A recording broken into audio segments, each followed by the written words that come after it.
Miami opened their brand new soccer-specific stadium. New York Red Bulls still can't seem to fill theirs, and AC Boise got all kicked off in their brand new home as well. This and more on Monday's edition of Morning Kickaround.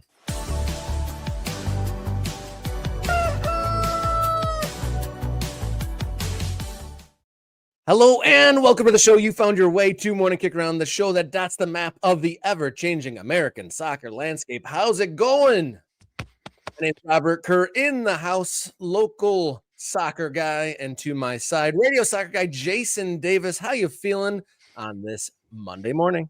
I'm all right. I got a sick 5-year-old, but we're here. We've got massive news. I don't want to bury our big news, Rob. Close watchers of Morning Kickaround, our ultras, will have heard the news that Rob Kerr, because of full-time employment and a need to actually feed his kids, was going to step away from the show on a live basis. It was going to be involved. He was still going to be part of the whole thing, but not live on a Monday, Wednesday, and a Friday. We've had an update, Rob. We don't have a drum roll, but we can clang the clanger when you tell us what's going on with your situation. Yeah, let's clang the day job clanger. Those kids kept on looking up to me, Papa, please give me some food. Please give me some food. And thankfully, at the 13th hour, I was able to secure a day job with flexibility during the daytime hours. I had someone take a shot at me that it was a McDonald's. They're real flexible in the mornings. It is not that. No shame. You got to get up early, though, to make that McDonald's breakfast. Come on. They might be flexible, but they got breakfast, Couldn't be that. So the day job that I was set to have was going to have me in there at 7:30 in the morning, which doesn't allow a lot of time for a 9:30 live show, but I found something a little bit more flexible. So happy to be here and didn't have to throw our morning Kickaround routine out the window. So here we are celebrating the show goes on. I have been known to host a thing on my own. I've been known to do that. Occasionally Jason goes solo. But this show needs Rob Kerr. We absolutely need the duo to make this thing work. So as a mode of celebration on this Monday episode of Morning Kickaround, with this big news that Rob Kerr is not going anywhere, more soccer, as John Stark said correctly, we want to celebrate. Let's get that 5-member goal on the board. If we get 5 members, let's do a good old-fashioned AMA at the end of the show. Q&A, AMA, whatever you want to call it. Again, we've got some news to got to hit. Got some stories. You want to see it in the chat because I went and outlined what the show is today after we talked to our friend up there in Boise about AC Boise's home opener. We will do an AMA if we can get to 5 new members. And I also think we got some dots to map or maps to dot. I can't remember. We have some dots to adorn to our map. Adorn. Well, that's very fancy. Wow, we're adorning stuff now. I did not know we were adorning. All right, let's adorn. Let's adorn the map. Let's celebrate Rob not going anywhere. I see a couple of gift memberships have already been handed out by our man, Mr. Bob. Go get yourself a Mr. Bob mug, by the way. The same place we can get this shirt that says "Dot the Map" on it. Look, there's the Mr. Bob mug. There it is. Hood, not a hood to be seen on this thing, but it's a beautiful mug. It's a hoodless mug. We do make hoodless things, and so there we go.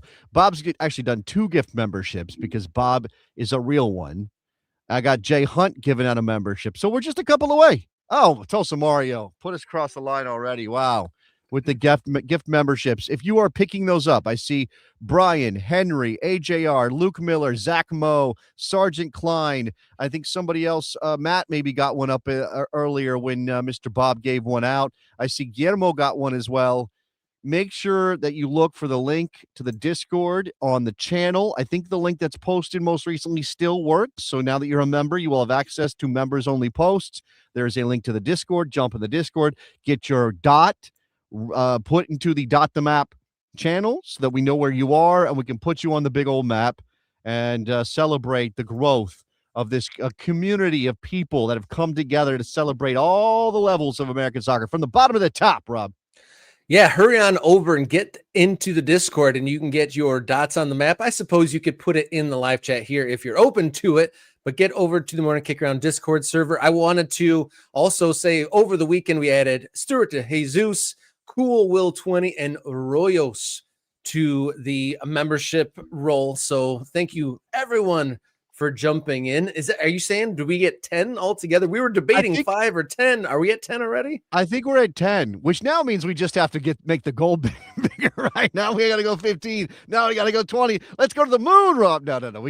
We can do that. Anybody who wants to hand out more gifts or become a member yourself actively, go ahead and do so. But let's get to the big stories, Rob. Yep, there's a brand new stadium got filled. A not as new one can't get filled. And then we're going to talk about the opening day in Boise, Idaho, the glorious evening that was in America's Northwest. So let's get right to it. Mondays, long balls here on Morning Kickaround. Let's go.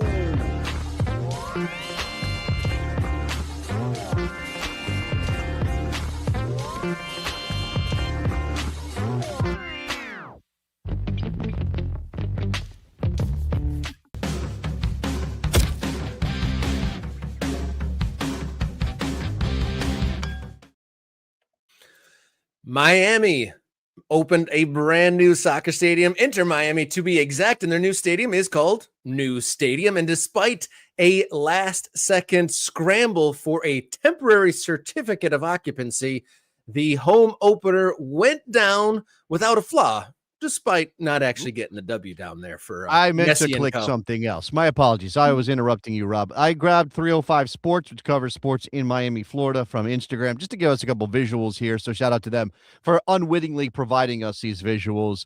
They referenced 6,700 people to the new stadium in Miami. Here's a shot that Major League Soccer posted to their socials of the building before kickoff. It's pretty. It's very pink, and it's very pretty, Rob. It is it's not ideally located. It is kind of out there to the western part of Miami. It's very close to the airport. If you've flown into Miami's airport at any point in the last 2 or 3 years, you probably saw the building. You probably drove by it. I did back in November when I was going down there for a cruise, and we're all in a bus. I'm like, hey, that's the stadium, as we drove by. And now here we are actually opening up the thing. That's great. Oh, this detail from 305 Sports caught me by surprise. Something about playing high school football there. I don't know how we feel about that. Here's a shot with the smoke and the fans and all of that. So ends up in a 2-2 draw on the night, which is, kind of secondary to the opening of the stadium, oddly enough. You were talking about it earlier, Rob. Maybe not great defending on the Luis Suarez equalizer. And I see Jay Hunt, our man in Lexington, saying, are we going to talk about how the headlines lied about who scored the first goal at New Stadium? Now, I hadn't intended to talk about this, but since she brought it up, let's talk about it. I saw somebody gathering posts, gathering headlines, and they did say, Lionel Messi scores first goal in New Stadium. And what we've got here is a trick of language, right? Because he didn't score the very first goal in the new stadium, right? That He scored the first home goal, right? Well, sure, no, but he also scored his first goal. So if you look at a headline that says Lionel Messi scores first goal in new stadium, his first goal is you could read it that way. Lionel Messi's first goal in the new stadium, not necessarily the first goal overall. Now, I think it's just one of those things where if you write that headline, you might know what you're doing, right? You might know, hey, we're kind of messing with the wording here to make it feel like Lionel Messi scored the first ever goal, when in fact, it was not Lionel Messi. It was Guillermo Biro, who scored the first goal. Actually, I don't know how to say anything in Brazilian Portuguese, so I'll give it a shot with my pronunciation. He scores the first goal, period. But Lionel Messi scores first goal in new stadium. Technically correct, if you know what I'm saying. Yeah, that's some finagling of the English language. They're very convenient timing, but kudos to them. That's the headline that they wanted, and close enough, I guess, enough to massage those words to make it get the headline that you wanted. But yeah, Miami had to come back in this one to get the draw, and it took an injury time equalizer from a one-legged Luis Suarez to get the draw. But yeah, there was some drama in the build-up to this. It came down to the wire, per words from Don Garber, to get that certificate. If they hadn't have got that, the capacity would have been reduced and the hours would have been reduced, and it would have been a lot of last-second confusion and hubbub. but per the commissioner, they got the certificate just under the wire. So they were able to fill up to 26,700 folks. The commissioner calling the stadium absolutely spectacular. And he says it feels like a building that could rival any sports facility anywhere in the world, not just soccer stadiums, but any sports building. And there we go. 2-2 the score line, and it hasn't been all the way completed, but enough to host over 26,000 folks there in Inter Miami, no longer playing in a temporary situation.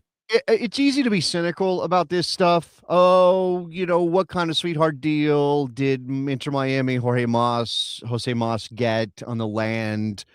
Are they trying to push out the people that were there when they were slumming it in Fort Lauderdale? Somebody's mentioning the Inter Miami beat reporter. That's Armando saying, a shame how Inter Miami treated the local IM beat reporter. I think he's talking about Franco Panizo, who has an independent outlet. I believe it's Miami Total Football. Franco and I go way back. Producer Jenny knows Franco from her days with SBI. And Franco, he's been there on the scene in Miami, in Fort Lauderdale, covering this team from the very beginning, from kickoff, when they were terrible, right? When Phil Neville was there, when they were not drawing influence or attention because they had the best player in the history of the game. And they denied him a credential for the opener of New Stadium. And I imagine, and I said this on Blue Sky, I imagine that this is partly due to greater interest in press credentials. I don't know the size of the press box they built at New Stadium, right? When you're trying to jam as many club seats in as possible to a venue that size, and it's a decent size for an American soccer venue, but it's by no means 50 or 60 or 70,000, you might sacrifice some seats when it comes to press covering the game. So Franco gets pushed out despite all the work he's done as an independent outlet to bring attention to Inter Miami and do the journalism that needs to be done, when somebody from, I don't know, some outlet in Argentina or some bigger quote unquote outlet decides they want to cover the game and they ask for a credential. Now there's also some talk about whether or not Franco is being punished for being critical. I hope not, because that's terrible, right? You have to allow for criticism if you want coverage, and that's how this works. That's how journalism works. So hopefully things get sorted out and Franco gets his seat back, because I think it's a ridiculous situation. I saw an amusing post from Pablo Maurer about the press box there. He goes, it's an American splendor when you spend in the billions of dollars for a brand new stadium and the press box has obstructed view. Did you see the windows in the press box were like the narrow slidey ones that you see in like high school stadiums that I lament when I do my, local amateur commentary, and they have that at the new Inter Miami Stadium, which is wild. I don't know if they built that so people could lean out the window, Argentina style, but it's kind of wild that they don't have a clear view there. And for anyone wondering what new stadium meant, we looked up what NU was for the title sponsor for the stadium. And what did you say? It was a media branding or advertising in South America? No, it's a financial services company that operates mostly in South America, Brazil, Colombia, and I think one other country was mentioned. So if they barely have a presence in the United States, if most of their clientele is in South America and they're putting a name on an Inter Miami stadium, clearly that's tied to Lionel Messi playing for Inter Miami. And you do wonder about, I'm sure I don't remember what the deal, it was announced what the deal was in terms of branding that stadium. But I just think that that's an interesting thing to point out, that this seems to be tied to the influence Lionel Messi has down in South America. With this stadium opening, there's not. Is it not real? That's not the right way to look at it. I don't blame Inter Miami for signing the best deal they can while they have Messi to brand their stadium, but when Messi leaves and news deal is up with Miami, they're probably not going to renew it, right? They're going to have to go find somebody else. Yeah, that's the elephant in the room. What all is left over when Messi leaves Inter Miami? Will there be 27,000 people going to the stadium out by the airport once the most famous player in the world is no longer there? This is actually interesting. I hadn't even thought about it. It's not copycatting Camp Nou, which is spelled in OU, but pronounced basically the same. I am seeing that the financial services company wants to expand into the United States. So maybe this is their positioning for that, Rob. That'd be interesting. I also saw people joking that, keeping in line with the Barcelona theme is like, having people into an incomplete stadium, in line with Barcelona as well. Yeah. But we'll see how that all plays out and see if they keep on packing the rafters. But we'll move on to our next story here on Morning Kickaround.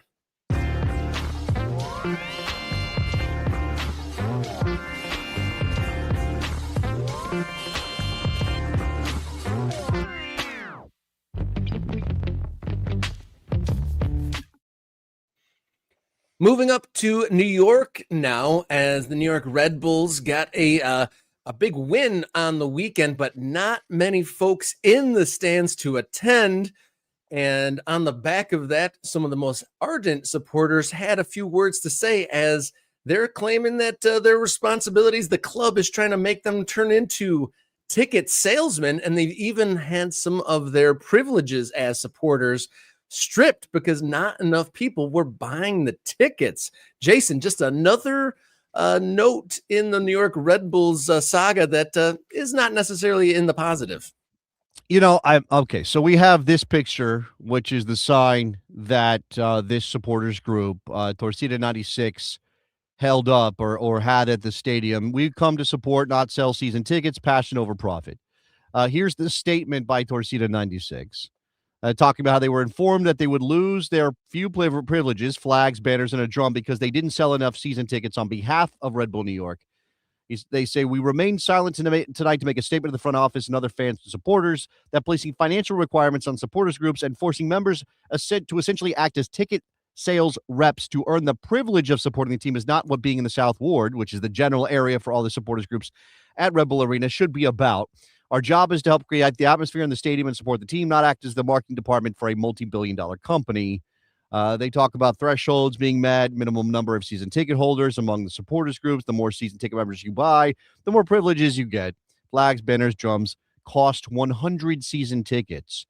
I say those requirements make it more difficult for a small group like Torcida 96, which is by no means the biggest among the Red Bull supporters groups, to grow organically. And Red Bull does not care how many people actually show up, just that the season tickets are purchased. This is solely about putting money in their pockets, not fans in the seats. Meanwhile, the game day experience and on-field product have continued to get worse each year. Regular fans are slowly being priced out of attending matches, and more seats all over the stadium are empty each week. And they mentioned that this section was quiet because they believe football should be about passion over profit always. We are supporters, not ticket sales reps. And Rob, I mean, very much agree with the idea that you shouldn't be requiring your fans to sell tickets on your behalf when it's pretty clear, if you look around the stadium, Red Bulls can't sell tickets.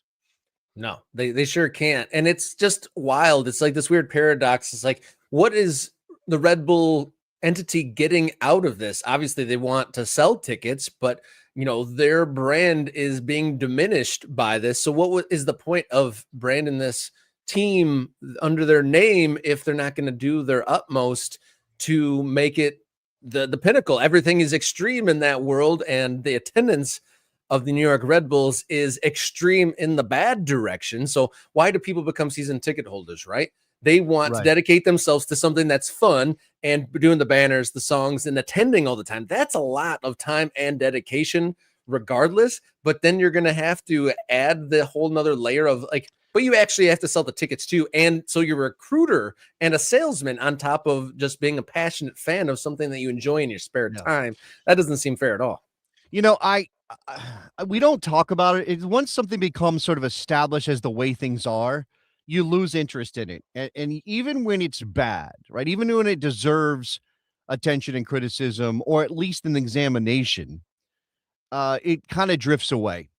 And the Red Bulls attendance problems have been an issue for so long, Rob, that at this point you just kind of take it as that's just the way things are. The Red Bulls do not draw fans. Now, you mentioned before the show, we're getting into the stories. Rob's setting us up, and he goes, 20,000. They're reporting 20,000. And I said, Rob, that's not tickets sold, or that's not bodies and seats. That's tickets distributed, not even sold, distributed. right? Because they might give away a block of tickets. Maybe somebody's bought a block of tickets. Maybe some of those supporters groups have 100+ season ticket holders. Maybe many of them don't show up on match day because why would you when it seems clear that the club does not ultimately care? Now, this is also the double-edged sword of the story of the Red Bulls this season. And I do think they're going to be up and down all year. And so the initial success that they had when the season began under new manager Michael Bradley did not exactly hold, right? They had a little bit of a burst coming out of the gates, and then things got a little bit more difficult for them. Now, they did just beat Cincinnati, right? This is that game. They beat Cincinnati. Julian Hall scored again. This is the 18-year-old kid who's becoming a phenom, right? We are seeing the Red Bulls develop talent, which they've always been pretty good at. It is, but it is pretty clear that they're not focused, meaning Red Bull, the conglomerate, Red Bull, the company, Red Bull, the multi-club ownership group, among other things. They can send a guy up to the atmosphere and have him jump off, but they can't put together a team that actually can compete for an MLS Cup title, right? This is another reason to talk about how the Red Bull organization are doing all the fans in North Jersey dirty with the fact that they could put more into this and they choose not to. They have not. They've had year after year after year to find a way to generate excitement and get fans in that building, and they haven't been able to do it. What's your excuse? My friend Mark Fishkin, who's been covering the Red Bulls since they were the Metro Stars podcast, Seeing Red, has a long list of excuses for why the Red Bulls don't draw that he keeps adding to every year. What are we doing here? How is this okay? We got Don Garber jet setting around the country just on a podcast. I think it was the Chad Ochocinco podcast. Is he Chad Johnson again? I don't know. Chad Ochocinco podcast saying he wants to put a team in Vegas. How about you fix the team in New Jersey before you put a team in Vegas? How about that? He's got the stadium there that they wanted, and apparently he doesn't have the leverage to push the New York or the Red Bull brand any farther than it is, or it's definitely not on his priorities list. It's, the stadium's already there. He's not expansion if you go hard on them. I bet there's probably some behind closed doors meetings saying, like, how do you get them in there? So going back to Fishkin's excuse list, what is it? Hard to get to, weather, results. Yeah. I'll say this too. I don't know what the ticket prices are generally at Red Bull Arena. I imagine they're not cheap. No ticket is cheap in American sports in 2026. There is certainly that. And I always say that every sport is going to have the clubs that lag behind, that don't draw, that are bad, that don't draw, that maybe have, there's a poison situation with the fans and you got to fix it. Every league in the world has clubs that don't do all that great, right? The NFL even has teams that can't draw a full house, which is ridiculous because the NFL is a friggin' monster. But this is New York. You're going to call the team New York, right? This is, and to Chris's point, brand the team New Jersey, and maybe you'll have some people embrace it. I'll say, look, and we do like our friends over at the Cosmos, right? And we've talked to them, and we've had Stover on the show, and we've gone back and forth. We're doing a countdown to kickoff with them where we've done one, and that's a small club in a smaller town, but it's in North Jersey, and their building holds 7,500, and they drew about 1,500 this weekend, from what I can tell. Now, and that's the brand new club, the brand new New York Cosmos. So, is there something going on generally in that part of Jersey where it's difficult to get attention for your soccer team? I don't know, right? And I don't want to let anybody off the hook because, again, you've had time to fix this and you haven't. And I'm not talking about, it doesn't need to be filled to the brim every weekend. How many MLS teams can actually pull that off? Not that many. Not that many. And the ones that they do, we do see do that, we celebrate them. Sometimes it's a new stadium. Sometimes it's expansion that gets people excited. Sometimes teams really do the work and make the team successful enough and attractive enough that they continue to draw year after year. But man, just maybe half of Red Bull Arena, half of it, Rob? Like, what's the level here? It's hard to say, and I really hope, obviously New York, you want soccer to thrive there, and one of the most international places in the country and the whole world.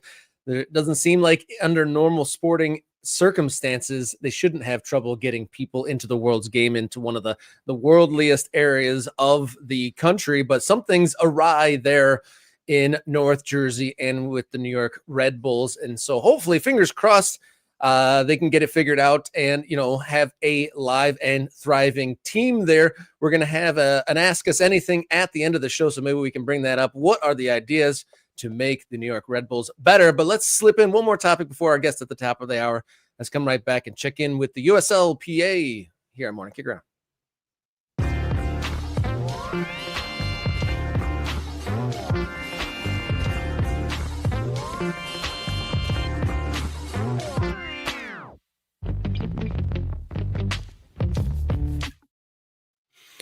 All right, this weekend was week 4 for the USL, and still the players continue to play. There was a show of togetherness, and the protests that have gone on through the opening month of the season, but we haven't seen anything further, any progression with the league, or any sort of notable end to this protest, or even a new CBA materialized. Has the power of the protest gone away, Jason?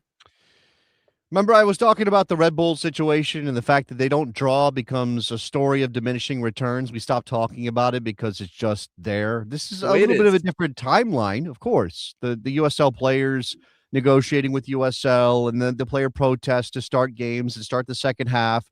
It's still relatively new, and yet here we are. What, 4 weekends? 5. Sorry, 5 weeks. 5 weeks into the USL Championship season. It's not that I don't care. And obviously it's our job as a journalistic enterprise, as a show, to bring attention to that stuff.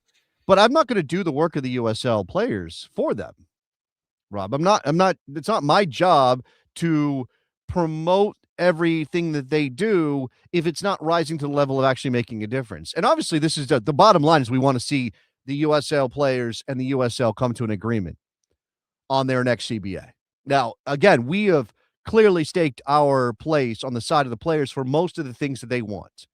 And I know that there's been some progress, and the USL has made some statements about, well, we've decided to do this, and we brought up this level, and the minimum salary is X, and we got rid of the unilateral contract cancellations that they wanted, that the USL wanted, the USL players. I mean, again, it's not, I don't know about striking, because that is such a big step for them.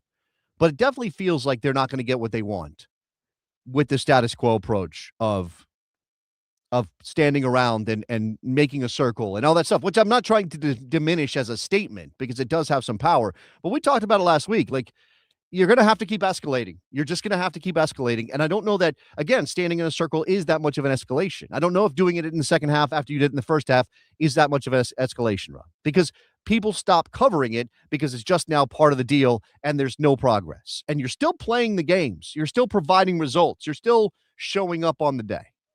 Yeah, when people check their FOP mobs or whatever apps they're saying, they look, what happened in the USL Championship? The results still happened. The labor was still provided. And while there is the inconvenience of the delay at the beginning, and clubs, or rather the league and the broadcasts, have come up with solutions to shoot around the protests. And so unless you're already invested in the league as a viewer, you probably already know what's going on, and you don't necessarily, it's just becoming part of the routine. It's not really disrupting anything. I can understand the first couple weeks it was unusual. The broadcast didn't know how to react, but they've gotten a plan for that, and they've all, kind of shot around. They've shot with fans.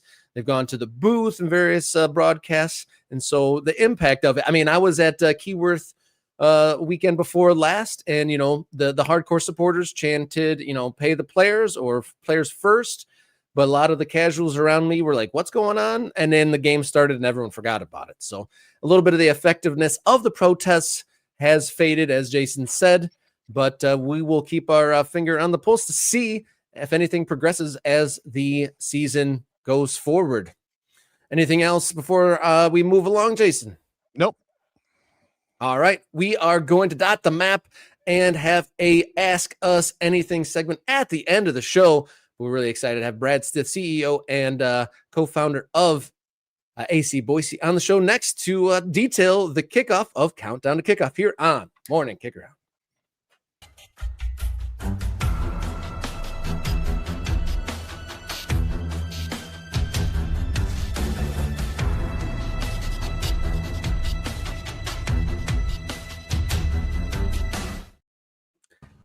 On Morning Kickaround here, we have Brad Stith, co-founder and CEO of AC Boise. We have been checking in with Brad and various members of the front office and the supporters in the build-up to the first ever game in Boise, Idaho, and it finally happened on Saturday. Brad, how many years in the making was Saturday night? More than a decade. So, really like fully operational for the last 3 years as far as just an everyday focus, but from a planning standpoint, definitely more than a decade. So it was a great culmination of vision and dreams and a lot of other things that came to fruition on Saturday evening. No, I mean, I'm not trying to make a negative out of this, but sometimes you do all that work and you get to the moment, and then afterwards you have this massive letdown. So how are you feeling right now, Brad? Because you can't ever do that again. You got there. Now you got lots more work, I know, but that's one time you can do that. Yeah, there's no question. No, I'm feeling great. I mean, Saturday night was electric. So I don't know if either of you were able to watch part of the game, but we had over 7,200 people in the building. We were beyond capacity, as we still have areas of the building that we're building out. And, it was, I mean, everyone around me just kept saying, this is so electric and dynamic, and it's an unreal atmosphere. Right. So I think that, there's no letdown on this side. Jason, good. I'm glad to hear it. We're taking a look at some of the pictures, some of the photos that you guys sent over. There was you saw the guys arriving. By the way, this is your head coach, Nate Miller, right? On the right there, is that who that is? Yep, that's who that is. Nate's supposed to know. You got to look the part as you walk in. You can't be carrying your clothes. I mean, come on, Nate. You got to step your game up a little bit. That's okay. It looks cool. We got the tifo from your supporters here. You never forget your first time. Give me a vibe of what that end looked like on Saturday night, because I know we talked to some River Guard people, obviously very excited for this big moment. Yeah, I mean, the supporter section was lit. They did a fantastic job. The capo energy was unreal. So they had a great plan coming into our inaugural game and brought it. So couldn't be more happy with our supporters and the energy that they maintained through the entire evening. Yeah, it looks like there's plenty of energy and excitement in the house. We're seeing pictures on screen here of not only the supporters end at the end of the stadium there, but the main grandstand there looks to be just about shoulder to shoulder there. And as we work through this slideshow, the goal celebration here, it was a bad weekend for corner flags, but the energy coming from not only the celebrating players, but the stands was electric. How did you feel there? I'm guessing your cup seems full today, but how are you during the celebrations of that first ever goal in the stadium that you guys put together? Yeah, I mean, watching Nick finish that, and you're right, the corner flag definitely, he got all of it on the celebration, but it was this is going up in your office framed, right? Somebody's framing this, right? There is no question, right? It's pretty incredible. But timing wise, like I was all over the building, and timing wise, when we scored our first home goal, it just happened to be very close to my family from a proximity standpoint. So that was pretty special for me. Never know when it's going to happen during the game, as you're all over the place a little bit from an operational standpoint, making things be just checking on everybody in the building and making sure everybody's having a great time. But, it was special, and the timing was pure. So you said that not everything was open and available. Like, what more is to come as far as the stadia? Yeah, I mean, everything was definitely open and available. We didn't sell the capacity in the beer garden. We kept about 100 tickets just because we wanted to make sure from an operational standpoint that was a great experience for everybody there. So we'll continue to expand that section of the stadium, which is on the southeast side, but everything else was definitely full bore. So, I think from a true standing room capacity standpoint, we can go over 8,000 here. But, want to make sure that everybody's first, home game at Athletic Club Boise was exactly what they wanted and exceeded their expectations. And so you get one first date, right? So, and from a pro sports standpoint, all you want to do is make sure that first date's fantastic and that everybody wants a second date. And so, we're almost single game sales will go on sale later this week for our upcoming games. Our next home match is 4/18. So we've got a couple weeks to definitely go over everything Saturday night, operationally continue to improve. I talk a lot about we have a championship standard, and it's not just for our team side, but our front office side. And we want to make sure that standard is upheld and achieved, and that we, flat out just continue to get better every single day. And that's how you drive elite franchises, is making sure that you're very intentional about getting better every single day. So tell me about the coverage. Tell me about the local attention. I mean, from our perspective, and I talked to my sister before the match last week, and she was like, yeah, they had a fan thing and they were hiring people, and she's not tuned in. She did play soccer in high school, but I don't think she's so super tuned in, but she was giving me a local perspective. So how was the general response to Saturday night? No, I mean, it was overwhelmingly positive.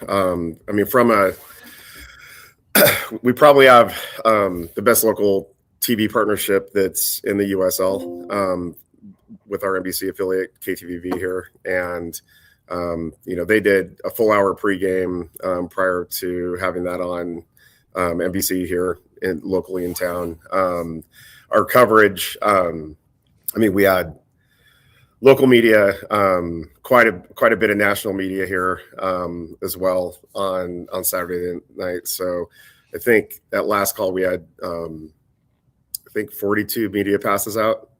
So that's not a normal number for most USL teams. So I've been in MLS press boxes with a couple Litton buttons next to me. You could go to an MLS press box right now and there'll be 4 people in the press box. So yeah. So from a press, like all our local affiliates have been just so supportive of this, and coverage has been fantastic. And I think that part of that is a huge, attribution for the kind of players that Nate brought in and the character and the personalities that they have, because like our media want to be around these guys and get to know them more. And we had 7 or 8 media outlets at our post-game press conference that was up here in the Turf Club where I am right now. And so, from a coverage standpoint, you couldn't be happier, right? Yeah, I was following along over the weekend, watching that KD TV, the NBC affiliate updates throughout the weekend, and they definitely were wholeheartedly covering the team, and the anchors all looked like they were having a good time. And just from your guys' media and everything I saw around it, and some of our MK Ultras that are up in Boise, there was just smiles ear to ear. It looked like everyone was just having a fantastic time. We're, about 36 hours after your first ever game at your stadium that you took, you said 3 years full time, and then, decade plus. Have you had enough time to process this? Maybe not, but is there a single story or interaction or moment from Saturday that you take away as something that you'd like to share? Yeah, more than anything else, I think just smiles on kids' faces, thousands of them, right? And just the amount of joy that was in the building. Our team played really well. We were almost at 70% possession. So I think the style of football that Nate wants to make sure that we're playing, and attack, high press, own the ball. If you lose the ball, go get it back.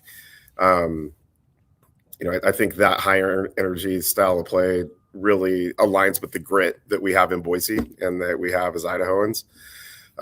But yeah, more than anything else, like you see that many smiles on kids of all ages, and them, like, pro sports is a memory maker, right? So having families be together and having our community galvanized and come together as one for Saturday night, it's pretty special. So I don't take that for granted at all.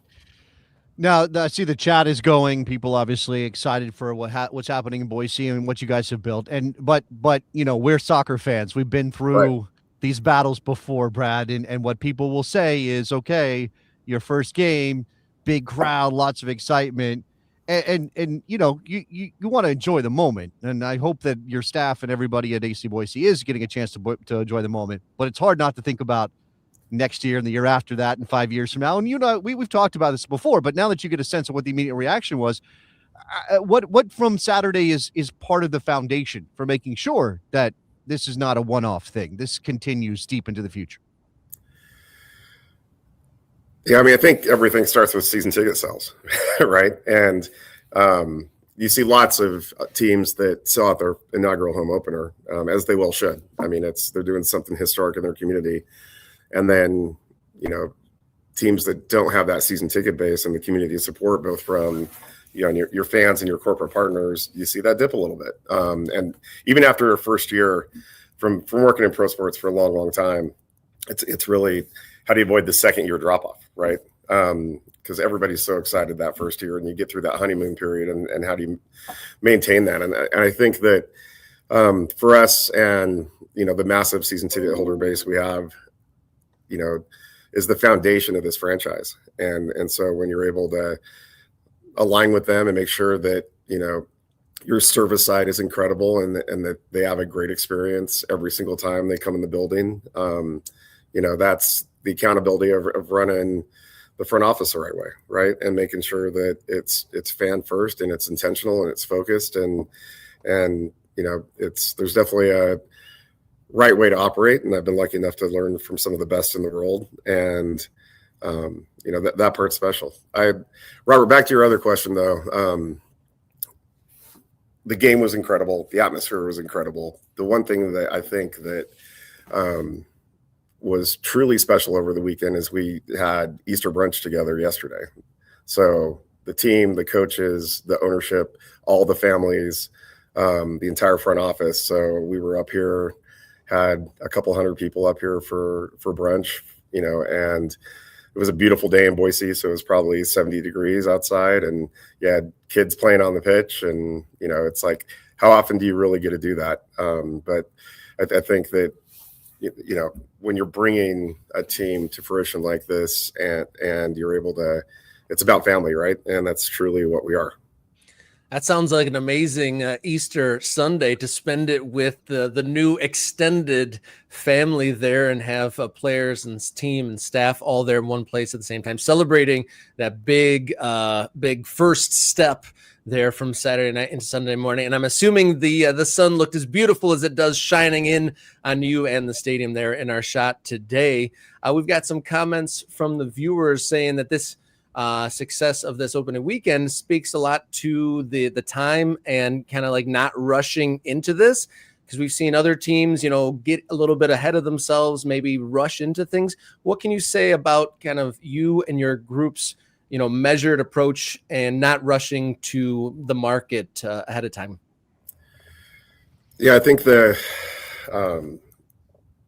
as you enter the market, right, and it's about creating relationships. And, this is my hometown, so obviously we've got those, but it takes time. Like, relationships can't be, you're not just going to pull them out of a hat, right? And so I think that having, this vision, but everybody's got a rendering, right? when they first launch a stadium, everybody's got a rendering. And the unique thing about our pragmatic approach to this was the building on Saturday night looked better than the rendering, guys, right? And Hey. And that doesn't often happen. And so I think that if you go back a year, and I would tell any team owner that you at least have to have It is a solid, at least 15, if not 18-month process to launch appropriately, right? And to your point, sometimes you're seeing these teams launch in 6 months, and that's not viable. And not to build the relationships in the community, because I mean, all summer long. So starting last March, when we officially broke ground and season ticket deposits went on sale, every single Wednesday, starting that last week in March, we had our business community together, where we had CEOs and VPs of sales and CHROs and managing directors of nonprofits here for lunch every single Wednesday. So we were about 80 to 100 people, just walking them through the project, showing them. I mean, and this is when the Turf Club had zero remodel, right? Looks very, very different in what I'm sitting in right now than it did then. But I think that being able to, really enroll people in that building process, because like from the start, I said this was built by Boise for Boise, right? And it's not me building it. It's the fact that you've got your fans and your corporate community and supporters all building this together. And it's an enrollment process where, you've got to have your arms wide open and embrace everybody that wants to help you build it, because you can't do it alone. So I think that that approach is, can work in every single community where you have a football team that is going to launch or come to fruition. And then it's intentional about, asking for feedback and making sure that you get better. So yeah, it's like, was Saturday night incredible? Absolutely. But our job as stewards of this franchise is now to ask what needs improved, what needs to get better, because that communication with all your stakeholders is, I think, the difference in a lot of ways, because we're open to that feedback, and all we want to do is get as good as we possibly can be. One more question here for you, Brad, since this was the culmination of all this work, and we have talked about it throughout. And by the way, if anybody's watching this, we've talked about it, Brad, a bunch of times. We talked to a lot of people at AC Boise. Go find the Countdown to Kickoff series on the club as we got to this moment. This was the culmination. I'm curious how much sort of remedial education about the game is necessary from your perspective in terms of making new fans in Boise. Some people will jump on because it's representing Boise and they love their town and they love their area. Some are definitely soccer fans and know the game and are glad to have a team representing their town in the sport they love. But I imagine there's some people who just don't know a lot about soccer. How much of that is part of your story? One of the biggest surprises, you're right. You definitely have people that just want to support Boise, but Boise is a soccer town. So, I think that the final third in the crowd, with what we had Saturday night, and you saw everybody starting to stand up and the energy building, especially in that last, 20 minutes and into extra time, they're not just soccer fans. They know the game. You could tell that, and we've talked about this before, but we've got 18,000 kids that play soccer in the Valley, and for a 1 million person market, that's 3x than normal markets, right? So, we're one of the, per capita, we're top 3 when it comes to youth soccer participation in the entire country. And wow. So when you've got that many soccer families and that many people that, have a solid understanding of the game, it wasn't just being about event fans or pro sports fans, but from people that are truly, soccer people, they were I had no idea that the entire stadium was going to be this locked in and this educated and just this galvanized really together as we went through the match. So yeah, so that was, I wouldn't say it's a surprise, but it was awesome to see, right? Okay. And so that was pretty cool. That's great, because obviously you would prefer not to have to do any of that, and we've got some comments that say you shouldn't be doing any of that because it's insulting to people, and I understand that. But there's an instinct, I think, on the part of people in this country to think, well, we don't know soccer the way other people know soccer. We have to do X, Y, or Z. We need somebody with an accent to tell us about it. That kind of stuff. I have feelings about this, Brad. I don't want to open up a can of worms, but I have feelings about this stuff. Yeah. Yeah, we're not going to have to need. Yeah, we don't. That's not Boise. So we're in a pretty good spot.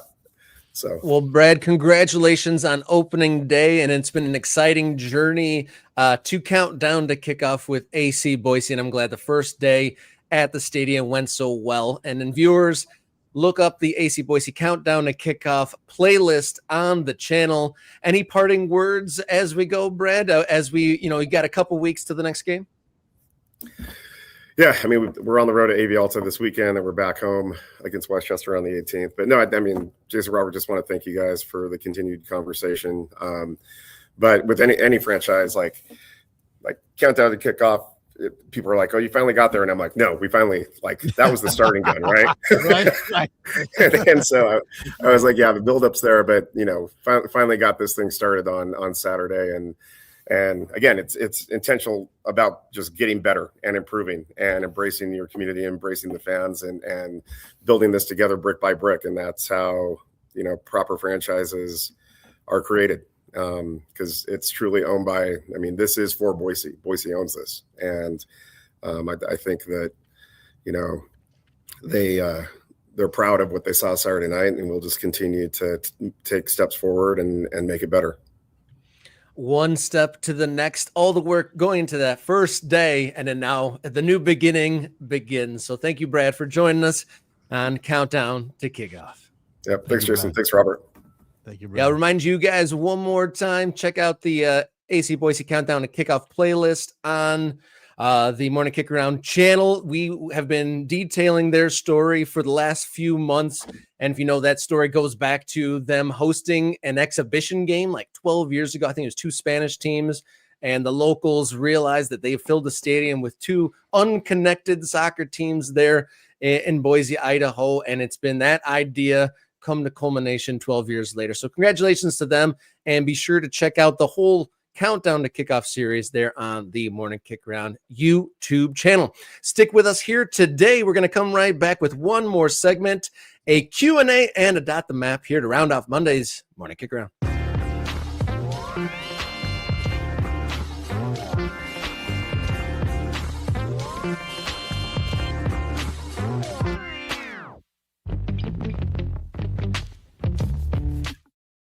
Welcome back in here, Morning Kickaround, final segment of our Monday live show. Great to wrap up, or at least get to the kickoff there with Brad Stiff of AC Boise. We got one of our ultras saying they were at that exhibition way back in the day. Could you detail who was in that game? I think it was Sevilla and maybe Bilbao, but that's a little bit of a shot in the dark. I saw a funny feels like it would be Bilbao. Feels like it would be Bilbao because right? of the Basque country connections, the Basque community there in Boise. I mean, there's it's not just Bilbao. There's other Basque clubs, but I would imagine Bilbao would be the main one. So yeah, let us know, Luke, since you were there. What else? What else, Rob? I also saw a comment from Mr. Hunt earlier when we were talking about the New York Red Bulls and in the need for getting the Independent Supporters Council involved in things. And he mentioned that they had to do that in Lexington. I would be curious as to what sort of issue came up in Lexington, Kentucky with the ISC. But Luke saying that Bilbao versus Xolos was Cholos. There we go. Yes. Cholo, you know that club, right? Cholos down. Okay. Yeah, that's the one. So part of becoming a member of the MK Ultras, we dot the map with your location. We started off with just us, Jason, on the map, but we've slowly filled it up, and there is a whole lot on the map there now. And there was a few got added, became members last week, and then there was at least 10 new ones added today. So either rush on over to the Morning Kickaround Discord server and add your location to the Dot the Map thread, or if you're open to it, you can add your location to the live comments here. If you're curious about becoming an MK Ultra, gets you priority access to bonus content. You get your comments on screen during these live shows, and then you get access to the Morning Kickaround Discord server, where we have some great conversations from general to national teams to your local teams, MLS, USL, and more. So become an MK Ultra and help us support the show. You take over as I look for some of our dots in that thread, Jason. Yeah, I'm just zooming in here on Boise, Idaho, because the geography of Boise, Idaho, with the team playing their first ever home game there. This is not my map. I just realized I make sure this is not my map. This is the Ultras map. It doesn't have my sister's house on this map, so that everybody knows where she lived. No, but she does live in Boise in the general. I think she lives technically in Meridian, so that's over here to the west of Boise proper. And I'm trying to find. I think I looked where that stadium was, and I can't find it now. I think I had it at one point somewhere in Garden City. I don't think it's actually in Boise itself. Somebody in there in the chat is going to tell me where it's at, but that's okay. That's not really the point. We're not doing that unless we have new Boise members to add to our map. Rob, I don't have an exact count, but as you can tell, it's pretty dotted. This map, it's pretty dotted. We got some good representation. Again, Big Sky Country, kind of an empty zone there. Obviously, down here, West Texas is tough. Look how dry that is. Look how dry that is in Lubbock and Midland and Amarillo. That's Amarillo. My Spanish kicked in. So what are you finding, Rob? Anything good? I found where we left off. So just correct me if I'm wrong. Do we have Steve Cook in Seneca Rocks, West Virginia? I don't think so. Seneca Rocks, West Virginia. All right, look, there it is right there.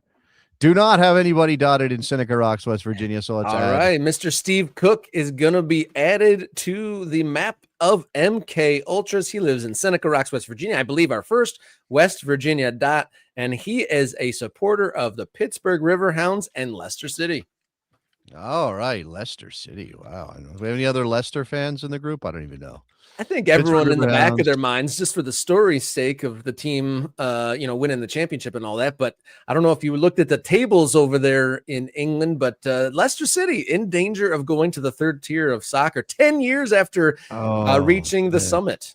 Just tells you how hard it is to stay there once you get there. If you're not one of the big six, if you're not one of the big revenue monsters of English football. And just sports in general, just like Brad, they worked for years and years and years to get to that day one. And that's like just the start, working in sports. It's always the next thing, short term and long term. You always got to be looking forward. And, it's wild how Leicester, obviously there's hundreds of people involved with that, but losing the guy at the top was probably one of the biggest things that's leading to this slide down the table. Yeah. By the way, first, I believe that's our first dot in West Virginia. So, in honor of said dotting, let's call this one.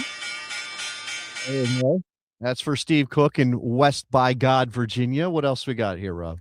All right, we're going international for this one. I know we've had I think we had at least a listener in Scotland.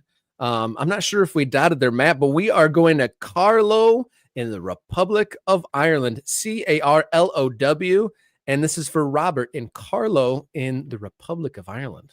Okay. Let me see. I got to find it. Okay. There it is. Let me back out because I want to know where this is. All right. Southwest of Dublin. All right. Well, who is in Carlow? In Robert. Ireland? This is Robert. All right. And you, unless you are in the thread right now, you will never, ever, ever guess the two teams he's listed as his who he supports. I'm not in the thread, Rob. Surprise me. I'd love to be surprised. What we got? So so Robert is in Ireland, and he has listed a team in England, and a team in the United States, and so he is a Norwich City fan. All right. He's a Canary. All right, that's over there on the eastern side of England. So you got Ireland across the sea, and then Norwich is way over here. Right there it is. Yep. Yeah. That section in the East Midlands is like the Midwest of England. It's all very quaint and nice, and I didn't quite realize how much of a unique experience it was when I lived in that area. I've been to there's an Air Force base. There's an American Air Force base in that part of England that I know my dad was almost stationed at. Didn't happen. I was graduating high school. He got an offer to go take a job there. My brother was going into his junior or senior year here in the US and said, I don't want to go. So my dad turned it down. Could have been visiting him in England near Norwich, but I didn't get the chance. What? Okay. It's a beautiful scenic part of the country, and who knows, you could have been a Canary fan rather than a Fulham. Could have been. What is a Fulham supporter? Is it a Fulhamite? Fulham. Well, Fulham are called the Cottagers, Rob. Fair enough. Yeah, I knew that. I just wanted to take a swing. They do that thing though that English people do because they don't. And I understand. Look, it's not loaded at all in any sense, but they wear white, so then they go, "Come on, you whites," and I'm like, "Yeah, I don't know if I'm comfortable with that one." What you see something problematic in thousands of people going whites? Yeah, why could that be problematic? But the second team for Robert, who's in Ireland, he supports Norwich City, but he also supports San Diego FC. Wow, that is all right. I did not expect. Geographically, my man Robert's all over the place. That is incredible. All right. Hopefully he gets out to a San Diego game. They took one on the chin this weekend from San Jose. Got whooped.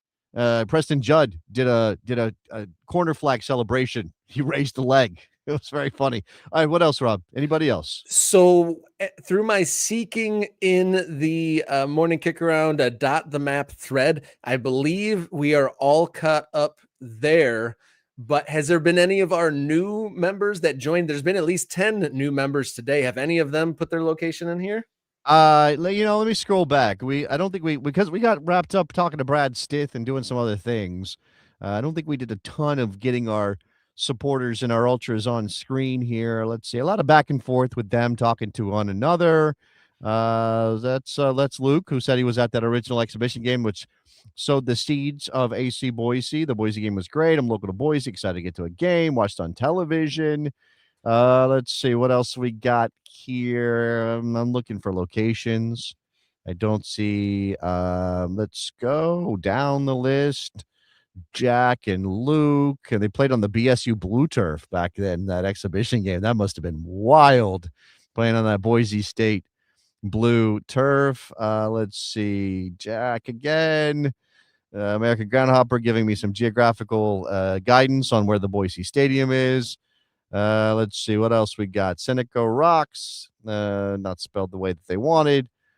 Lake and Heath and Mildenhall. Thank you, American Groundhopper. That is correct. Those are the Air Force bases. I think probably you say they're RAF bases, but the U.S. has a presence there. Anyway, that's all I got. I don't have any more locations in the chat, Rob. But anybody who becomes an ultra today via those memberships, drop your location in the dot the map thread on the Discord, or whatever. Leave a comment on the channel somewhere, or drop it in here, and we will go ahead and put your dot on the map. Luke Zagorski is saying that it's not Luke, it's Lou. And my apologies if it is indeed Lou and not Luke, who's in Boise and telling us about the exhibition game, which led eventually a decade later, whatever. I don't know. Is that Lou K. Miller or are you Luke Miller? I just thought it was a different way to spell Luke, but maybe I'm wrong. Doesn't matter. Shout out for being an ultra. Doesn't matter. So we got a question for this is a Q&A section of the show for the next couple minutes. Mr. Hunt in Lexington, Kentucky. Why not colored turf for the teams that play on turf? MASL style. I guess it's whatever floats your boat, right? I mean, I guess there isn't any rules against it, is there? I think there might be actually some FIFA laws that say you can't do stuff like that. Somebody was asking about the field size, the pitch size for Boise. We didn't get to that with Brad. Didn't exactly know where that would go. We were focused more on the event than on the playing surface, but they were noting that it was a fairly small surface in Boise. Man, like there is this thing about in American soccer, right? And it kind of came into when I asked Brad Stith about remedial education for non-soccer people when you're trying to build a fan base. This is part of that whole, like, how far do you go to sell a sport that's not ingrained in the culture the same way as football or baseball or basketball? How much stunt promotion should you do? How many things like having your turf be the wrong color should you do? How many kiddie pools pitch side with some special ticket and call it pool. This is what the Las Vegas Lights did back in the day, when they had different ownership. Like, how much of that is okay, and how much of it is making a mockery of the sport and of professional sports in general? In some discussions I've had, overhearing and direct conversations with folks in the amateur soccer world, I've definitely heard more than one independently say they wish they had a hot tub sponsor so we could offer like a hot tub next to the field sort of service. So that's not completely just unique. Well, look, the to Las tension here, Vegas. Rob. The tension here, Rob, is these are businesses, right? And somebody was talking about most lower division clubs are in the red. A lot of MLS clubs are in the red, right? It's not a money-making enterprise, generally speaking. So you are always worried. We've already had clubs. We had a club dissolve or shut down or pause or whatever just in the last month or month and a half. We had North Carolina decide to stop playing until USL figures out whatever they're doing. We've had lots of clubs come and go because of stadium. Like, if you're not bringing in enough money, you're at risk of collapse. And so if you can put a kiddie pool and a cabana or a table or something and sell people a premium ticket and bring in an extra 30 or 40 bucks, why aren't you doing that, right? That's what some people would argue, that you're supposed to be doing things to make the business work, because your margins are either so small or they're non-existent. And I would rather the club sell a kitschy ticket and make some extra money and exist next year than go, oh, well, actually, no, we have to treat the game with respect. And that they would never do that in England. So how can we possibly do that here? And then risk collapse. I mean, that's the thing. It's really tough because I don't want blue turf. I don't want ridiculous promotion. I don't love that stuff as kind of a purist, but you have to kind of make some room for it, right? Yeah, I would say it depends on where you are. Our country is so big, and every city and populace, I think through this show we're learning, is different. In some places you may need that to bring it in if there's a lot of competition for eyeballs, or if that region isn't as well versed in the game itself. But going back to Brad's conversation, saying that like the people already know the game, so they don't have to do all those remedial. What did he put on the screen here? It says Riverside Grove. Who likes Riverside Grove? I love you, dude. You are a provocateur, okay? For every new fan you bring in with some silly gimmick, you lose 2 actual soccer fans. I have to check your math on this. Right? That doesn't seem... I mean, I understand you risk alienating some soccer fans if you do goofy gimmicks. But I would hope also that those purist soccer fans, if they don't have a professional soccer team in their town, and a team shows up and they're like, hey, look, we're going to have to do some gimmicks here. We're going to have to do some weird promotions. We're going to have to sell some stuff that you might not want us to sell. And we're going to have to do weird things around our team to drive some attention and get some money in. I would hope that those purist soccer fans would go, okay, fine, I make my peace with this because I want my team to exist, right? Because we come back to this issue of cultural importance. If you are look, we've had English clubs fold. And you know what happens when an English club folds? Somebody gets together and goes, well, we're going to start a new English club. We're going to put we're going to name it basically the same thing, and we're going to start at the bottom and work our way up, right? That doesn't exist here. And so when a club folds, you risk there not being another club, period. End of story. There might not be another team in your town if your team folds. And I understand that we shouldn't let bad ownership and incompetent people sort of get away with exploiting us as soccer fans in order to keep their proposition going. But we're all kind of having to make sacrifices here, right? As American soccer fans. And one of the sacrifices I think we have to make is we have to let the game be dorky and weird and gimmicky sometimes, especially in lower division places, because it's a tough sell and because the numbers don't always work. You can't just snap your fingers and fill up a stadium, Rob. It doesn't work that way. Red Bulls know. Yeah, I mean, that's, case in point to the unevenness. Like in New York, of all places, they can't fill seats. But in other places, we've seen a pack to the rafters. We saw it in Boise, and then we've seen multiple huge numbers in men's and women's in various cities across the United States as well. But there was also reports that the Miami FC in the USL Championship had like 1,100 people there at their last game. So it's so different in every single place across the country. And don't forget, you're talking about gimmicks. there's some places in lower league and even bigger teams like in Germany and stuff that do some pretty kitschy Oh, gimmicky stuff as well. We just don't hear about them as much. Yes, they do gimmicks. They do stuff. It's out there. It's entertainment, right? Let's remember, as much as we love the sport and it's about winning and all those things, it's entertainment. And there are lots of us who go because we want to see our team win and we want to support our team come hell or high water. And we are true blue, passionate supporters. But there are also people like, I just need something to do on a Saturday. I gotta get the kids out of the house. Let's go. That kind of stuff. By the way, you mentioned a collapse or attendance numbers in Miami who might move to Homestead. Hopefully that Sporting Jacks, who we talked about putting 10,000 in their building on their home opener, they had like 1,100 or 1,500 or something this weekend. Again, they papered the room for that opener. They gave tickets away. And we talked about whether that is the right thing to do because you have devalued your product by saying, hey, all you got to do is kind of be around. We'll hand you a ticket and you get to come. Now it's like, well, actually you got to pay for it. And how many people were willing to pay for it? And I'm not saying that they've screwed it up and it's irredeemable in Jacksonville. I do not know, but they made their choice and they're going to have to figure out how to claw back some of that. Well, you actually got to pay because as fun as it is, and I see a comment in the chat from somebody who's not an ultra, so I can't put you on screen. That's the rule. But that person says free tickets to local schools, right? And then maybe the parents buy their own ticket to go, that kind of thing. That's sure, what they're doing Patterson for the if Cosmos. you could find a way to marry those things and the business model works. But man, everybody's this is why this is so difficult. There is no easy answer. Every place is different. One thing that works somewhere won't work somewhere else. You can have a big opener, you can have a big debut, and it can collapse on you tomorrow.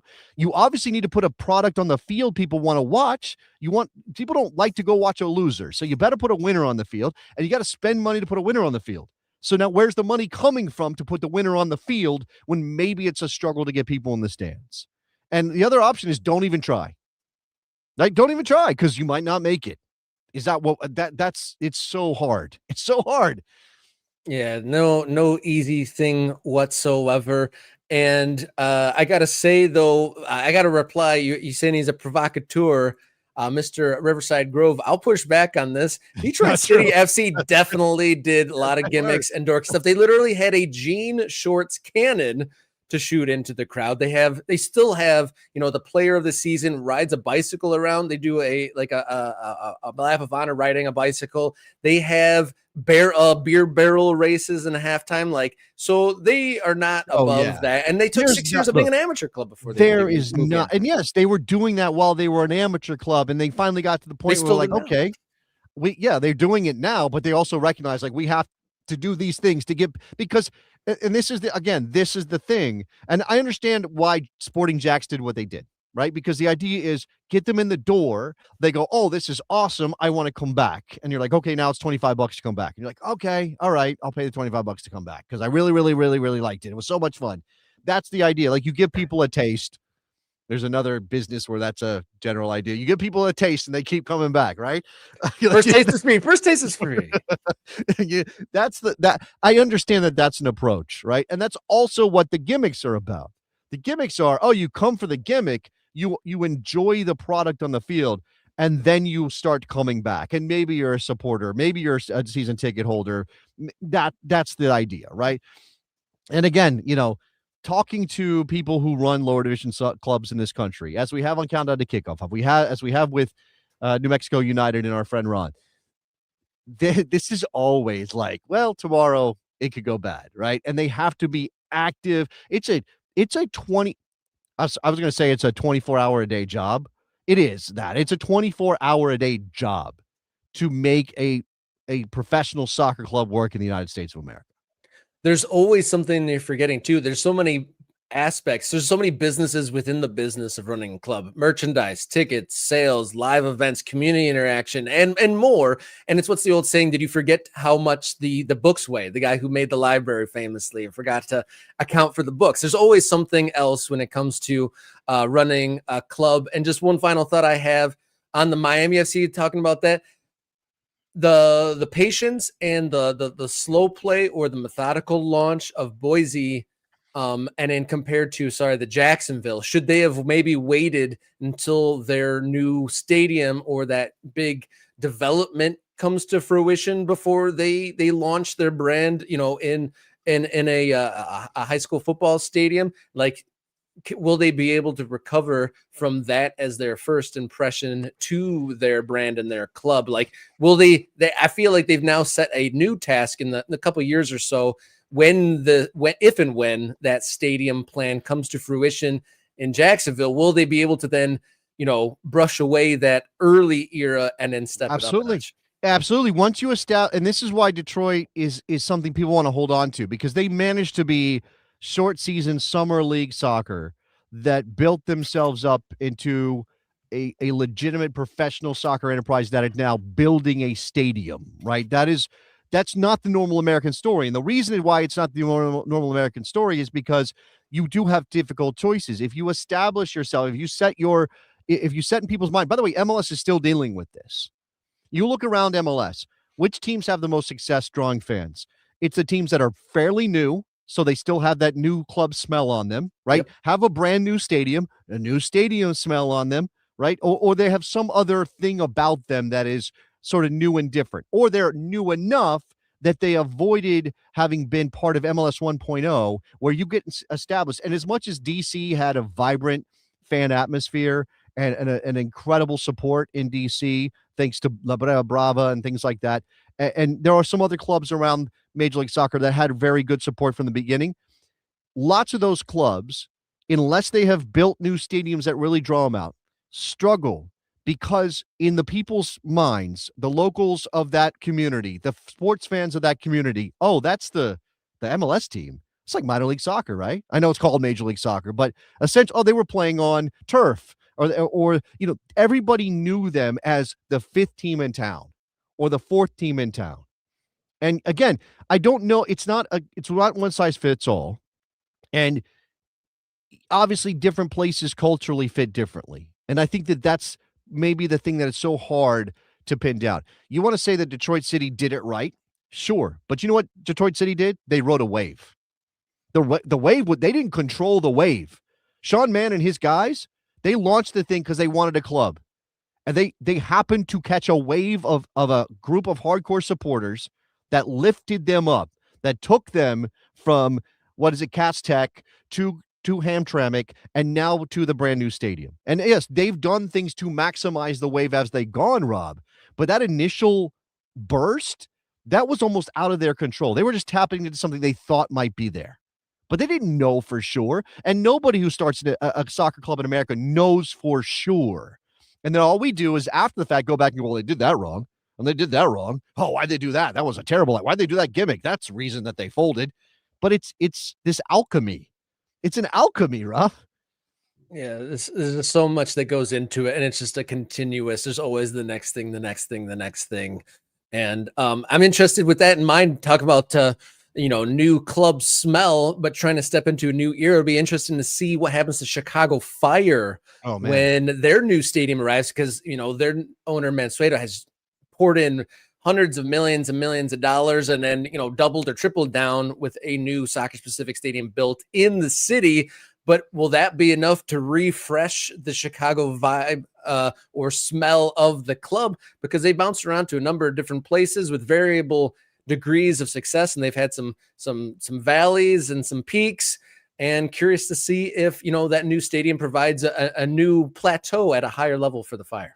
It's interesting too. I mean, this is all, we're on free time here. This is all extra time, and we should wrap it up. I do have a sick child in my house, and I've got a new job to get to. Yeah, but it's interesting about the Fire that you bring them up, because they decided to do their brand refresh with their logo before any of the stadium stuff got done. Obviously, it was timed with their move back to Soldier Field rather than playing in Bridgeview, so you could argue that was why they did it. But I've heard nothing about a potential complete rebrand for the new stadium, which they shouldn't do because they just rebranded the logo. Yeah. And I know people like the Fire identity, but it's actually kind of a problem for that club, right? Because it does, very much like I just described, have some MLS 1.0 echoes, Yep. right? And Bridgeview, which I imagine for a lot of the Chicagoland area is might as well be the Moon. And that team that plays at Bridgeview, what do I care about that team that played in Bridgeview? And if you type in Chicago Fire into your Google machine, Rob, do you pull up the soccer team?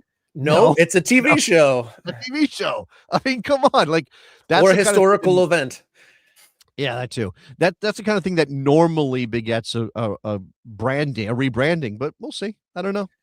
Yeah, we'll see how that all plays out. But that wraps us up for Monday's edition of Morning Kickaround. Thank you to all those who gifted memberships, those who accepted it and became a member of their own volition. Thank you. That's the greatest way to support the show as it stands. And for nothing at all, you can click the link and tell a friend, or just share as you will.